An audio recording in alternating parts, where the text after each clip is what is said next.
ఇక్కడికి వచ్చి రేపు అదే భారత్ ఫోర్స్ యజమాన్యాన్ని ఇక్కడికి తీసుకొచ్చి ఇలాంటి బిడ్డలందరికీ కూడా ఎన్నో గొప్ప ఉద్యోగాలు ఇచ్చే సత్తా రాకేష్ రెడ్డికి ఉంటుందా తీన్మార్ మల్లన్నకి ఉంటుందా? ఎవరికి ఉంటుంది? రాకేష్ రెడ్డికే ఉంటుంది న్యాచురల్ గా.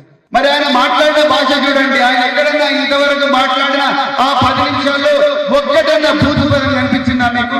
కనిపించిందా? లేదు. మరి ఇక రైట్ సైడ్ వద్దాం.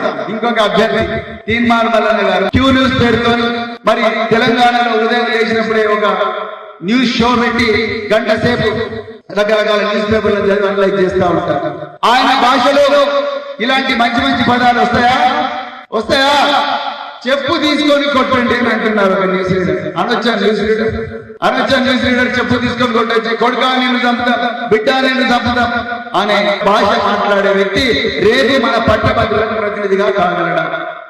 ఒక్కసారి ఆలోచించండి.